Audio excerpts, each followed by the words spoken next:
¿Quieres conocer a Dios? Probablemente, ya te hayan hecho esta pregunta, ya sea en la calle, en la iglesia, o inclusive en un anuncio por internet, pero ¿crees que sea posible hablar con Él? ¿Y si te dijera que hubo un hombre capaz de hablar con Él? 1983. Un equipo de científicos sumamente creyentes, llevó a cabo un radical experimento en una instalación no determinada. Los científicos habían teorizado que un humano sin acceso a ninguno de sus sentidos o que fuera incapaz de percibir estímulos, podría de alguna manera sentir la presencia de Dios. Ellos creían que los 5 sentidos obstruían nuestra conciencia de lo eterno, y sin ellos, un humano podría establecer contacto con Dios por medio del pensamiento. Una creencia un tanto extrema, dirán algunos. Un anciano que aseguraba no tener nada por lo que vivir fue el único voluntario, el cual sirvió de sujeto de prueba para este experimento.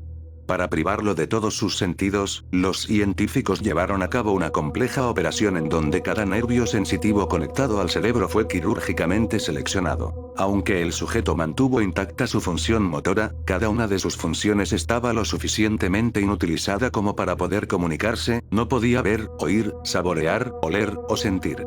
Ya con ninguna posible manera de comunicarse con el mundo exterior, fue dejado solo con sus pensamientos. Anteriormente se le habían dado instrucciones concretas al sujeto, estas eran que, tenía que en todo momento describir hasta lo más mínimo que le sucediera. Una vez dicho esto, los científicos le monitorearon, mientras él hablaba en voz alta acerca de su turbio estado mental, solo balbuceaba frases confusas e incoherentes que no podía ni oír. Después de 4 días, el sujeto clamó estar escuchando susurros e ininteligibles voces en su cabeza. Asumieron que eran los inicios de una psicosis. Los científicos prestaron poca atención a las inquietudes del hombre. 2 días después, el sujeto dijo poder escuchar a su difunta esposa hablarle, y más aún, aseguró poder responderle. Los científicos estaban intrigados, pero no estaban del todo convencidos, hasta que el sujeto comenzó a darles nombres de sus parientes muertos. También suministró información personal de ellos, que solo sus cónyuges y sus padres podían conocer.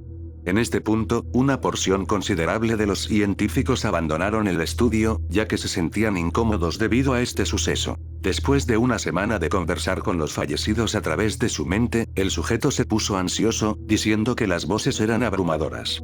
En cada segundo que permanecía consciente, su mente era bombardeada por cientos de voces que se negaban a dejarlo solo. Con frecuencia se arrojó contra la pared, intentando provocar una respuesta al dolor. Él rogó a los científicos por sedantes, para que pudiera escapar de las voces al dormir. Esta táctica funcionó durante 3 días, hasta que empezó a tener desagradables pesadillas. Insistía en que él podía ver y escuchar a los fallecidos en sus sueños.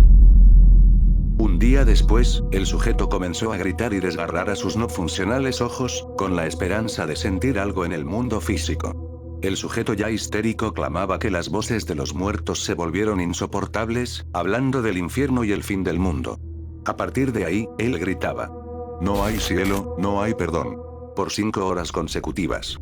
Continuamente rogaba a ser sacrificado, pero los científicos estaban convencidos de que faltaba poco para que estableciera contacto con Dios. Después de otro día, el sujeto ya no podía formular oraciones coherentes.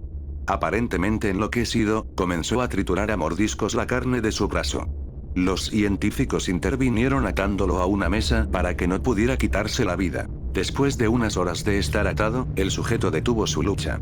Fijó su mirada en el techo mientras las lágrimas se escurrían silenciosas a través de su rostro. Durante 2 semanas, tuvo que ser rehidratado manualmente debido a su constante llanto.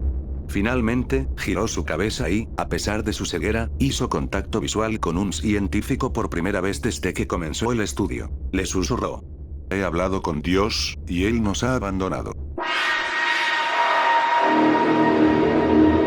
Sus signos vitales se detuvieron. Nunca se supo la causa de la muerte, parecía que el sujeto simplemente había decidido morir. La habitación se quedó en silencio. Esa última frase que dijo aquel anciano que ahora está acostado inerte, al quien sometieron a rigurosos experimentos, fue la que marcó a todos los presentes.